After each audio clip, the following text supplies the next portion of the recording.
¿Qué tal? ¿Cómo están? Mi nombre es Rodrigo Blanco Calderón y bienvenidos a mi canal de YouTube, donde ya desde hace varias semanas estoy llevando adelante conversaciones con escritores que escriben en español, que están en activo y que me parecen de las voces más interesantes, más entusiasmantes de la literatura contemporánea, o que al menos yo como lector he ido descubriendo para mí mismo. Para esta sesión de hoy tengo el gran gusto, el enorme placer de conversar con uno de esos descubrimientos recientes que he hecho. Se trata de Bárbara Blasco, escritora valenciana, que ganó hace pocos años el premio Tusquets de novela con un novelón que se titula Dicen los síntomas.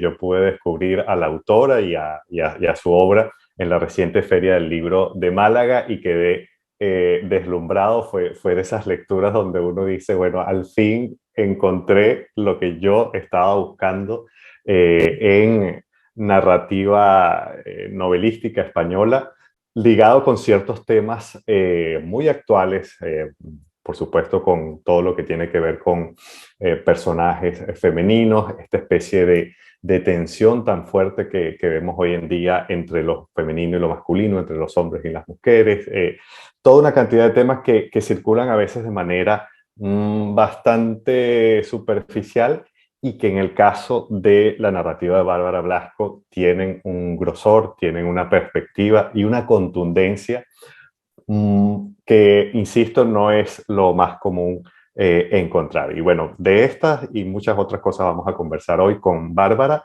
Hola Bárbara, qué gustazo que estás aquí conmigo y para conversar con tus lectores también. Pues hola, estoy encantadísima, Rodrigo. Y vamos, lo que has dicho ya, con eso yo ya me voy contentísima, por hoy y por toda la semana.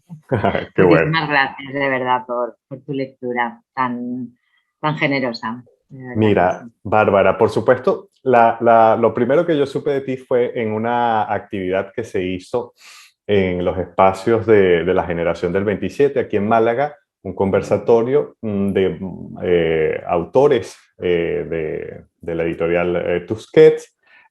Y por supuesto, de lo primero que destaca, y por algo está así, es lo que es tu ficha de vida, ¿no? Y eso es algo que a mí siempre me gusta porque tengo como un interés particular en escritores que tienen como un concepto de vida y de vida profesional que no está totalmente circunscrito a lo que es el mundo literario, ¿no? Y en tu ficha pone, nacida en Valencia en 1972, trabajó como dependienta, teleoperadora, camarera, ayudante de mago. Esa me gustó muchísimo. Ayudante de mago, bailarina de cabaret, empleada de gasolinera, actriz secundaria y vendedora de enciclopedias antes de licenciarse en periodismo.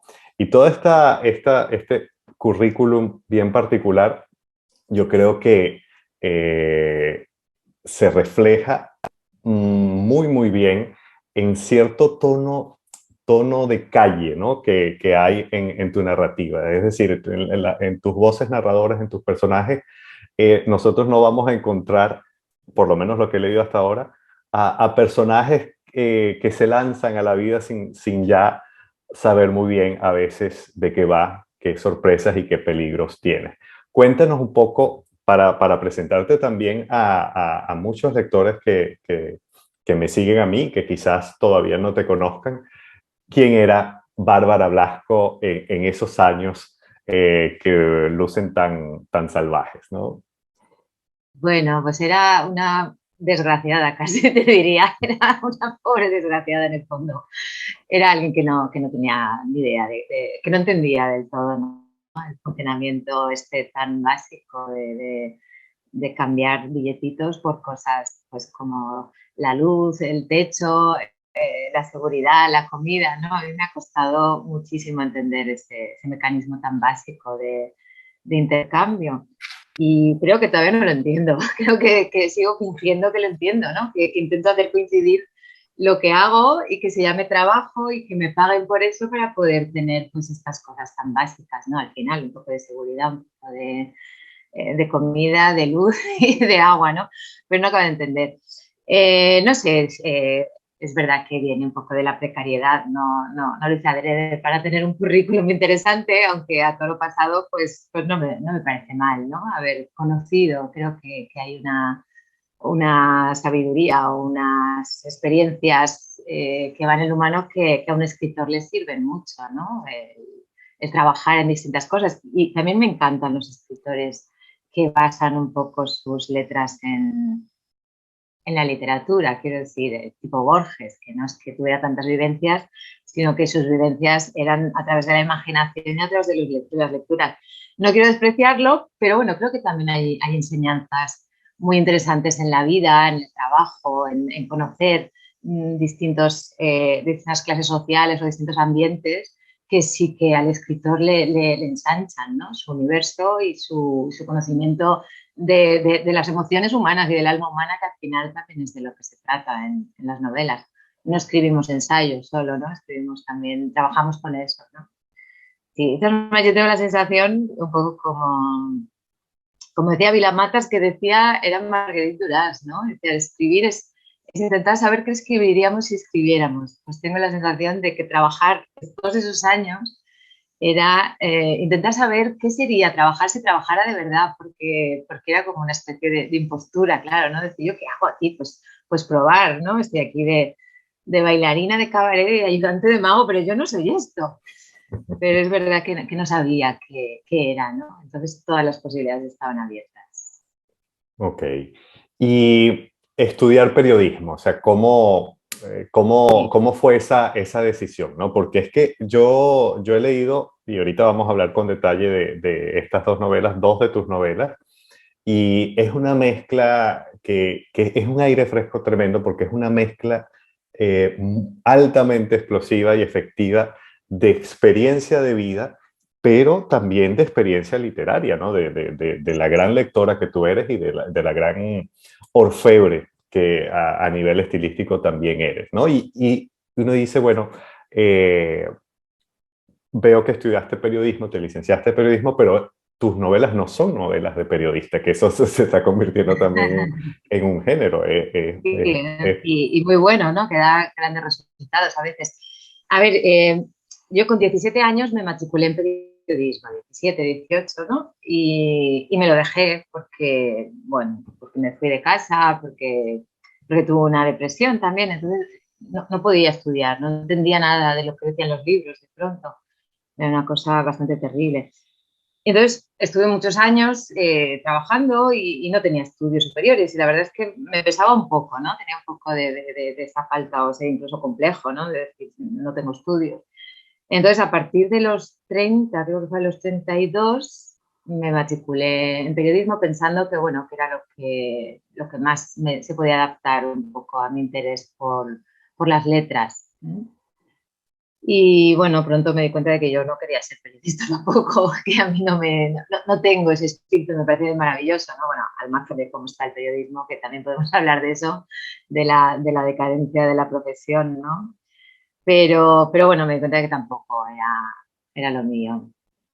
Así que, pero Podemos, disfruté mucho la carrera, también te lo digo, porque claro. estudiar ya, pues, siendo mayor y, no sé, lo entiendes de otra manera, ¿no? Lo aplicas a tu vida y a tus experiencias, no son cosas abstractas, ¿no? Que te dicen y tienes que aprender, que memorizar y escupir en un examen. Mm. Claro, bueno, entonces habría que agregar periodista a esos otros oficios temporales y transitorios y parte Claro. de tu recorrido. Fíjate un poco también para contextualizar. Bárbara Blasco gana en el año 2020 el premio Tusquets de novela con este libro, esta novela, ya después le pondremos su cuadrito, dicen los síntomas, ¿no?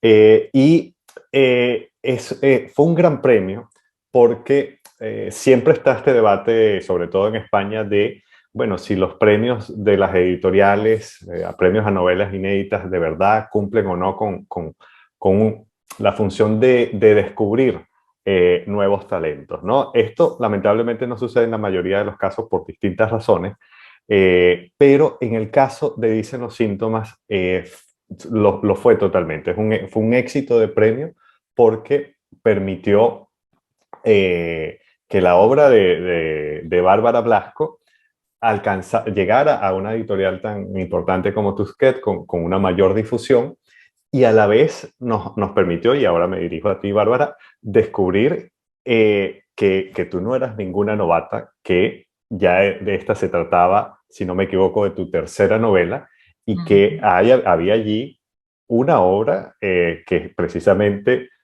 merecía no solo este premio, no solo el apoyo metálico que da un premio, sino una mayor difusión, ¿no? Quería que nos pusieras un poco en contexto también sobre Dicen los síntomas, ¿no? Yo puedo resumir de manera muy sucinta la trama. Este personaje que se llama Virginia, que se encuentra acompañando el estado de coma en que se encuentra su padre, situación familiar que activa, ¿no? O desencadena muchas de las tensiones familiares con la madre, con la hermana y con un misterioso paciente, un hombre un poco mayor que está en la cama de al lado compartiendo habitación, ¿no? ¿Puedes contarnos un poco, bueno, el proceso de gestación de esta novela para ya después entrar en algunos detalles? Pues, bueno, yo siempre parto de alguna idea que no soy capaz de comprender del todo, ¿no? O digamos de una contradicción que que me obsesiona y entonces pues tengo que escribir sobre ella, tal vez no para resolverla, porque creo que la vida está hecha de paradoja precisamente y de contradicciones que uno tiene que saber convivir con ellas. Entonces, para mí, al escribirlas, de alguna manera se amansan un poco, ¿no? Se tranquilizan, pero no se resuelven. Y bueno, esa contradicción era, por una parte, esa idea de si las enfermedades realmente tienen algún significado más allá, ¿no? Si las debemos leer, ¿no? En esa clave, tal vez. No digo siquiera poética, ¿no? A veces es un poco supersticiosa, ¿no? Y a veces es terrible eso, o si realmente no son más que pacientes casuales, ¿no? Si interpretamos de una manera, si quieres, emocional, ¿no? Las enfermedades que vamos teniendo, o no. Yo siempre estoy entre una cosa y otra, porque odio a la gente, lo que llamamos, o yo llamo los hierbas, ¿no? Que siempre están interpretando, ¿no? Y me pone nerviosa, pero a la vez yo no puedo dejar de hacerlo, ¿no? Intentar encontrar un sentido a todo eso que nos sucede. Y luego, pues también la idea que también es contradictoria de qué se hace, ¿no? Con los seres, iba a decir los seres queridos que no se quieren, pero esto es una tontería, ¿ves? Ya está la contradicción ahí, ¿no? ¿Qué se hace cuando, pues, no puedes sentir eso que te dicen o que deberías sentir por tu padre, ¿no? Que Virginia, pues, de alguna manera siente un gran rencor y un gran odio hacia el padre. Y bueno, pues también le supone dentro de ella una pequeña tortura, ¿no? Porque debería quererlo, pero no puede quererlo. Sí, fíjate que la novela a mí me enganchó desde el principio por, iba a decir crudeza, en el modo en que se exponen, yo creo que la fibra íntima de las relaciones familiares, que están constituidas, por supuesto, por el amor, pero también por un odio que es muy íntimo, ¿no?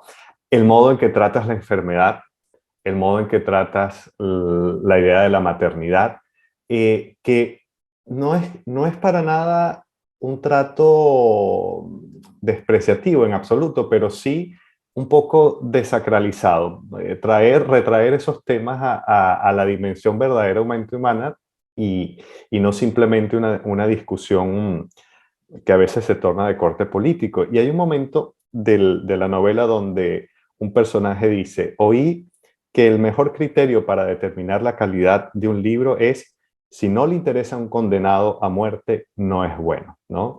Y a mí esa frase me impresionó mucho y en el contexto de tu novela, porque tu novela trata insisto, de un personaje que está en coma y cómo eso moviliza una cantidad de emociones familiares.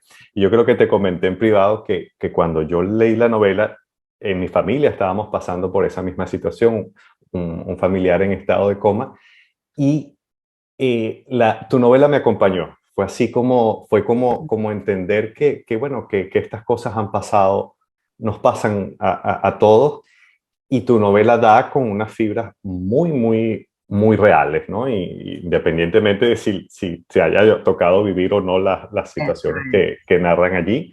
Y por eso aprovecho de que busquen, dicen los síntomas, porque es una gran novela sobre estos tópicos que estoy apenas aquí mencionando, ¿no? Como la enfermedad o la maternidad. Pero también hay otro tema que me gusta mucho como lo tratas acá y que yo creo que a mí me parece escandaloso desde el punto de vista de cierto puritanismo ambiente, ¿no? Que hay en las discusiones sobre las relaciones sexuales, sobre el consentimiento, sobre cómo la mujer se comporta o maneja su cuerpo y su sexualidad hoy en día, ¿no? Porque Virginia en ese aspecto pudiese ser descrita, esto lo digo jugando al abogado del diablo, como una especie de depredador sexual o como una especie de personaje femenino que se vincula sexualmente con los hombres de una manera muy utilitaria, ¿no? No sé cómo lo ves, aquí para provocarte. Sí, la verdad es que, a ver, no tanto, no la veo depredadora, pero sí que es verdad, no la veo depredadora porque yo creo que el depredador sexual no busca, una cosa es el Don Juan, ¿no? Pienso, Claro. el vividor, el disfrutón que puede tener, puede caernos mejor, peor, nos puede parecer mejor o peor. Y otra cosa es el depredador, ¿no? Yo creo que lo de menos en el depredador casi es el sexo. Busca dominar, busca cosas un poco feas, ¿no? Virginia busca semen, es así. No tiene dinero y en vez de ir a un banco, pues busca quedarse embarazada de forma subrepticia y poco ética, también hay que decirlo, para mí. Es un poquito, plantea bastantes dudas morales, pero no, tampoco tengo 100% seguro que esté mal, ¿no? En este mundo, porque también es responsabilidad de las personas con las que se acuesta. Quiero decir que hay una historia detrás, una historia de la humanidad detrás Sí. y una historia de responsabilizar a la mujer del embarazo. De ya te tomarás tú la pastilla, la píldora, ya tendrás tú las consecuencias si tienes que tomártela el día después o si tienes que abortar. Entonces, bueno, pues ella también aprovecha eso, ¿no? No, es responsabilidad suya, pues ya hace lo que quiere con su cuerpo y con su embarazo. Lo que pasa es que sí que plantea, claro que plantea dudas morales porque no deja de ser un padre, ¿no? Que existe y que no lo sabe. Si se da, que al final pues parece que no. Pero sí, es un tema bastante complejo también. Me gusta mucho lo que dices porque claro, yo soy muy feminista y ¿cómo no voy a serlo, no? Si soy mujer y he sufrido tantas discriminaciones por el simple hecho de serlo, que a veces hasta te cuesta llegar a la conclusión de que era por eso, que era por eso, o sea, ni lo habías pensado, ¿no? Pero sí que es verdad que a veces es un poco maniqueo el debate y a mí me parece que hay que hay que mirar todas las cuestiones, ¿no? Y que hay que profundizar y ser sincero, ¿no? A la hora de ver un poco cómo estos roles nos afectan y qué tenemos que hacer, ¿no? Pues para llevarlos de una forma más racional, ¿no? Pero no se Sí, trata de demonizar tampoco, ni de coger eslogans y llevarlos al límite, ni de linchar a gente. No soy tampoco muy partidaria de esa forma, ¿no? Creo que aquí nos hemos metido todos, evidentemente ha habido una parte muy privilegiada y muy beneficiada y que muchas veces se resisten, pero no se trata de esa lucha entre géneros directamente, mucho más complejo. sí, es que bueno, buenísimo todo eso que dices, porque es que, fíjate un poco en tu respuesta, es lo que me gusta, ¿no? De que se refleja en tus personajes. Hay matices, hay autocrítica, hay señalamientos de discriminaciones y de hechos de mucha violencia que son comprobables y objetivos. y creo que eso pasa también cuando uno lee Dicen los síntomas. Yo me estaba cuestionando todo el tiempo porque yo leí algunas cosas que yo sentía que refrendaba mi posición sobre estos debates de género hoy, y había otras cosas después a otro capítulo donde yo me sentía totalmente interpelado y retratado y tenía que revisar y cambiar constantemente mis posiciones, porque es que tu libro, tu novela, es una materia muy, muy viva, pero que además está canalizada por ese gran personaje que es Virginia. Sí, a mí me gusta eso que dices mucho, ¿no? Que algunas cosas te refrendaran y otras dijeras, uy, espérate a ver, ¿no? ¿Qué me estás contando? Te tengo que cuestionar cosas. Creo que desde ese acercamiento es lo que va a hacer que pueda haber un poco de trasvase de ideas, ¿no? Que siendo tú hombre y yo mujer, pues podamos llegar también a comprender cuáles han sido nuestras circunstancias. Y eso nos va a ayudar, ¿no? Nos va a enriquecer. Ya te digo, no creo en los buenos y los malos, tampoco en este asunto. Y también me parece que una de las claves aquí en todo este tema sigue siendo la violencia, ¿no? ¿Cómo gestionamos esa violencia? ¿Cómo cambiamos, yo creo que un paradigma de una sociedad que estaba ya muy desfasado porque necesitábamos la violencia, o se ha creído por lo menos que necesitamos la violencia en un mundo que yo creo que ya pertenece al pasado, y se les ha enseñado a los hombres a ser violentos. Esto es así, ¿no? Para mandarlos a la guerra, para defendernos a todos. Entonces, ¿ahora qué hacemos con eso también? O sea, esto también es un problema, no es una cuestión de sí, las mujeres nos liberamos ya, pero ¿y los hombres qué hacen con todas esas enseñanzas de ser violento, ser agresivo? Porque es lo que nos conviene a todos. Yo creo que estas cosas tenemos que redefinirlas entre todos, ¿no? Todos estos roles sociales. Sí, hay sobre esto precisamente que estás diciendo, de las cosas como heredadas y aprendidas y cómo llega un momento donde toca discernir. Hay un momento donde en tu novela, en Dicen los síntomas, se dice lo siguiente: a menudo la inteligencia consiste en saber relacionar las cosas a nuestro alrededor, pero hay una inteligencia superior que consiste en abstenerse de relacionarlas cuando no tienen relación. Esto me lleva a otro aspecto de tu narrativa, que es eso que Vargas Llosa llama el narrador filósofo, ¿no? Ese narrador que se permite introducir un orden de reflexiones dentro de la novela, que en tu novela también hay una dimensión ensayística que a mí me parece muy, muy buena, donde das ideas que son complejas, que son profundas, que son chocantes, ¿no? Chocantes en el sentido de que te confrontan. Eh, ¿De dónde viene para ti, o crees tú, esta, esta afinidad por lo ensayístico dentro de lo narrativo? Bueno, yo creo que viene de la novela, ¿no? De las novelas que me gustan y del propio género, porque la novela es precisamente todo eso que no sabemos definir, todo lo que no es un género propio, pues es novela, ¿no? Lo que no es ensayo del todo, no es poesía, pues eso, ¿qué será? Pues una novela. Y tiene esa capacidad, ¿no? Esa ductilidad, ese ser cajón desastre y poder coger un poquito de todo. A mí sí me gustan mucho las morcillas, esas, un poco de pensamiento.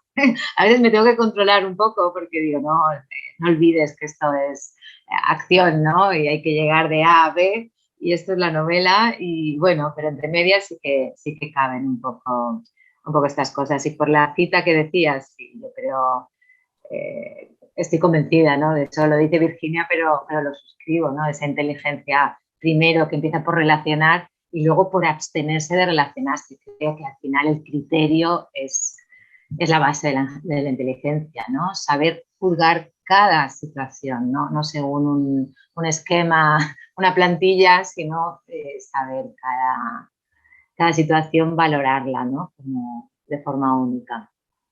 Muy bien. Tener criterio al fin y al cabo. Que no siempre es común. Sí. A mí me parece que hay muchísima falta de criterio. También en literatura, ¿no? Veo, no sé, gente que valora cosas y digo, no porque no coincida con el mío, sino porque no entiendo ese criterio, o sea, porque no encuentro sí, que haya una lógica. Sí, entonces, no sé, creo que también nos movemos, estamos en una época desgraciadamente tomada por el marketing, el humo y el mensaje, ¿no? de las cosas que se venden y que muchas veces no tiene de todo que ver con lo que hay en el interior, ¿no? Con el contenido.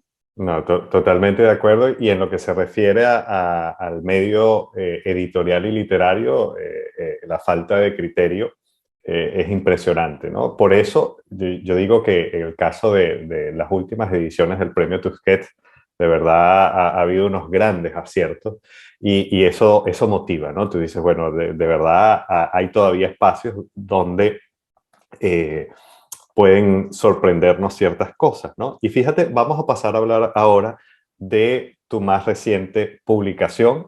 Se trata de la memoria del alambre, que se trata de una reedición de tu novela publicada originalmente en el año 2018, ¿no?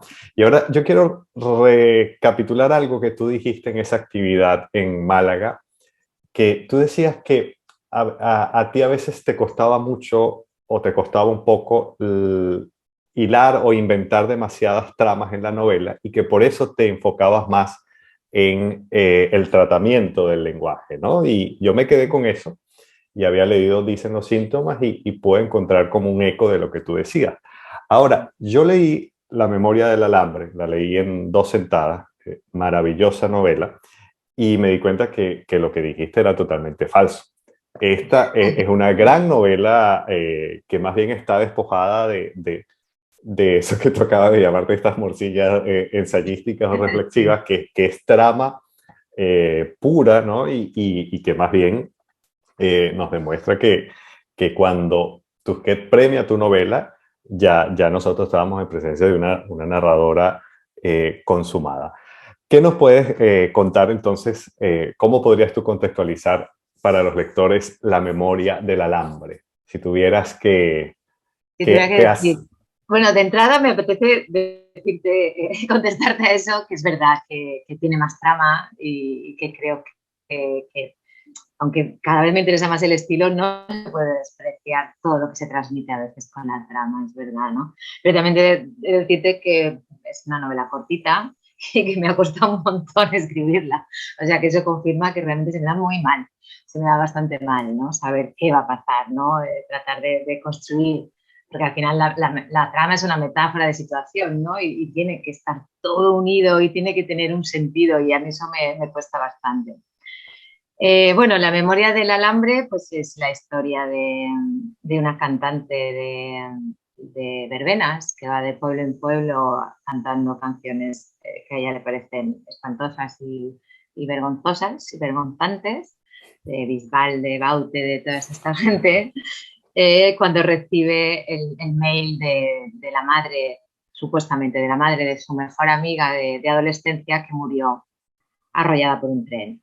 Y parece que todavía planea sobre ella la duda de si fue un accidente o fue un suicidio. Entonces la novela un poco arranca con esa idea, ¿no? De rebuscar en la memoria, de ver cómo funciona un poco, cuáles son los mecanismos de nuestra memoria y ver si realmente sin ningún dato nuevo, objetivo, que pueda arrojar luz a casi esto, casi un misterio, casi de detectives, ¿no? Si realmente podemos llegar a alcanzar la verdad. Simplemente reordenando y reconstruyendo bien, ¿no? Haciendo las combinaciones adecuadas para conseguir el resultado exacto, ¿no? fíjate que... Ah, disculpa que te interrumpí. Sí, Sí, sí, sí. no. No, Dime. que esa manera en que has resumido la novela creo que también es como la clave de lo efectivo del dispositivo narrativo. Está este personaje en su presente, un presente bastante para ella decadente, de rutina, con esta banda que va por allí de feria, pero el correo activa la necesidad del relato y de volver al pasado, ¿no? Y creo que la novela funciona como una especie de reloj que se ha puesto, de clepsidra que se ha volteado y nos vamos Totalmente. acercando más a la resolución. Era esa... Totalmente, además, porque yo creo que cuando sucede algo muy intenso, como en este caso a la protagonista, y en mi caso también, quiero decir que siempre hay vasos comunicantes entre, no me ha pasado esto de la novela, pero siempre hay vasos comunicantes entre nuestras ficciones y nuestra realidad. Y tanto a la protagonista como a mí, yo me quedé bastante enganchada a ese momento que fue la adolescencia. Y yo creo que le pasa, no tiene nombre, la llamo la prota porque no tiene nombre, que se ha quedado de alguna manera anclada en esa época. Aunque no piense en ella, aunque su vida haya seguido y haya seguido levantándose todos los días y cantando esas canciones que aborrece y haciendo, pero realmente se ha quedado allí.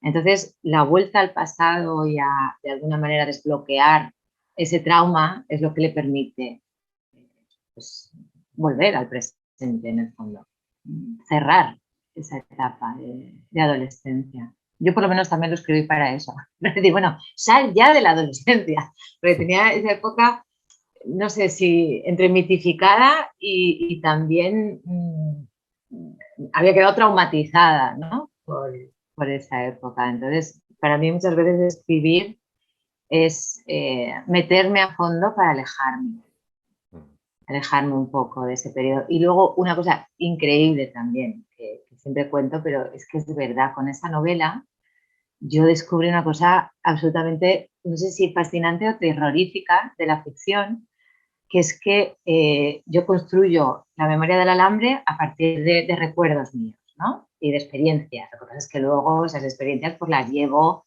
a otros finales, las utilizo, ¿no? Para construir esa ficción, porque al final son dos personajes que he inventado, ¿no? Pero sí que hay anécdotas que viví de alguna manera, ¿no? Y luego se transforman para ser ficción. Y entonces me sucede que luego, al intentar volver a mis recuerdos originales, están casi transformados por los de estos personajes. O sea, ya me creo que a mí me ha pasado un poco las cosas como las conté en la novela. Entonces no se trata ya solo de engañar a los demás con mis mentiras, sino de engañarme a mí misma, ¿no? Y me creo que realmente las cosas sucedieron como en esta ficción. Me gustó mucho lo que dices de la experiencia, porque fíjate que le pasa a la protagonista. Cuando Sí. vuelve a encontrar a este muchacho del cual Carla estaba enamorada, cae en cuenta de que ella en realidad tampoco se portó de manera como muy transparente, ¿no? Y me gusta mucho porque uno empieza como a replantearse todo lo que le ha creído a ella como personaje, porque la memoria le traiciona un poco, ¿no? Pero te digo, la Memoria del Alambre es una novela durísima que de verdad logra reconstruir esa época feliz y salvaje de la adolescencia, pero que a la vez lo que le sucede a estos personajes es muy duro y yo creo que uno no lo va asimilando sino a medida que avanza la historia, porque uno como lector lo ve todo a través de los ojos de ella, de la protagonista, que como lo decías tú al principio, con respecto a esas cosas que las mujeres han sufrido de los hombres y que no toman conciencia mucho después, pareciera que ella al principio no cala completamente el nivel de violencia y la anomalía de todo lo que le ha tocado vivir, ¿no? Y creo que ese es uno Claro. de los grandes efectos de tu novela, ¿no? Yo creo que replanteas en un nivel a estos dos personajes que son como unas lolitas, ¿no? Sí. En términos muy crudos. No sé si había como una especie de conciencia, ¿no? De este filón que estabas tocando aquí en la memoria del alambre. Pues yo sí que, claro que quería hablar de sexo, ¿no? De cómo hemos entendido el sexo y el deseo femenino, de dónde partía, de una época que yo he vivido y cómo lo he vivido exactamente igual como ellas, ¿no? Hasta llegar a hoy. Creo que uno de los grandísimos cambios, al echar la vista atrás y ver la sociedad de los 80, uno de los grandes cambios, hay cosas que no me gustan tanto como han evolucionado, pero vamos, no puedo dejar de congratularme por decir, madre mía, todas las cosas que pasábamos, ¿no? Todos los abusos, toda esa violencia tan habitual que ni siquiera nos asombraba. Claro, también no quería escribirlo desde hoy, porque hoy claramente son abusos, hoy claramente, entonces era algo normal que te había caído. Incluso esas adolescentes disfrutaban a pesar de eso. Salían, vivían y tenían, bueno, pues aventuras, ¿no? Es verdad que yo creo que el precio que pagaron y que hemos pagado está ahí en forma de lo que les sucede a estas chicas, ¿no? La que sobrevive tiene graves problemas para encontrar estabilidad emocional, ¿no? Para tener una pareja, tener un amor, está bastante traumatizada con esto y la otra murió directamente. Entonces, claro que conviene, ¿no? Mirar un poco de dónde venimos y tomar nota. Y cosas que siguen pasando, ¿no? Quiero decir que también lo cuenta ella, está en el presente, como el Claro. porno pues difunde esta idea de que en la mujer el placer y el dolor han de ir juntos. Y a mí eso me parece terrorífico, ¿no? Esto me parece, porque además se interioriza, ¿no? Se aprende también, que se puede también tener placer, incluso con dolor, pero no es necesario y es aberrante, ¿no? Si lo piensas. Sí, fíjate que, bueno, de hecho, toda la circunstancia que no vamos a revelar acá del remitente, la persona que remite ese correo, eh, la, la- nos habla de una situación de impunidad, ¿no? De alguien que hizo todo lo que hizo y que no representa, no sufre ningún tipo de, no solo de castigo, sino ni siquiera denuncia porque no se llega a concientizar del todo lo que ese personaje ha hecho, ¿no? Eh, y insisto, es una novela que de verdad me gustó muchísimo, está plenamente lograda desde el punto de vista de la trama, del lenguaje y que queda resonando, ¿no? Creo que es una novela que confirma, en tu caso, la gran narradora que eres. Y quería preguntarte ya un poco para ir cerrando, porque se nos acaba el tiempo. La pasa volando, Eh, sí, bueno, con buenas escritoras como tú suele pasar así. Eh, ¿Hay planes de reeditar tu primera novela, Suerte? No, Porque, ¿no? Ah, no, esa no la reedito, vamos, lo tengo clarísimo. No estoy muy satisfecha de esa novela. Esa mejor la dejamos ahí, una primera novela con unas cositas, pero no. No todo vale para ser rescatado. No lo bueno, haría. Aunque me lo propusiera Tusquets, creo que no lo haría, ¿eh? ¿crees que no lo harías? Ah, Creo que bueno. no. Aunque me diera un buen adelanto, bueno, si me diera un buen adelanto, creo que sí, Te lo pienso. me lo Y pienso. bueno, Pero no, preguntemos a futuro y lo que estás escribiendo ahorita, algo que se pueda como, sin revelar demasiado, ¿en qué estás como escritor ahorita?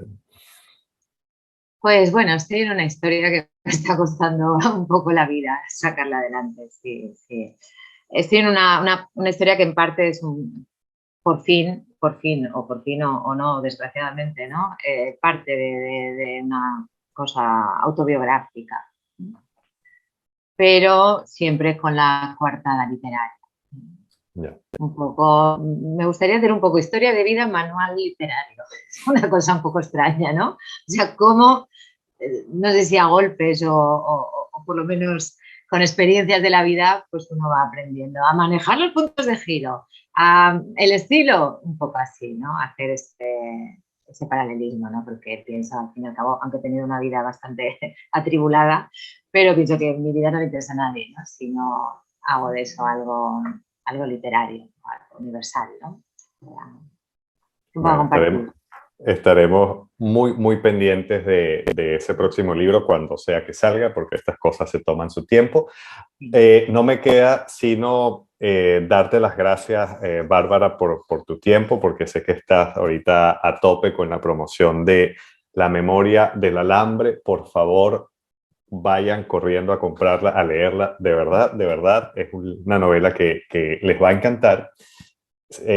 Y si no han leído todavía pues aprovechen también y compran Dicen los síntomas, la novela con la que Bárbara obtuvo el premio Tusquets de novela, y ya están entonces advertidos. No sé si quieras decir algo ya para cerrar y terminamos por hoy.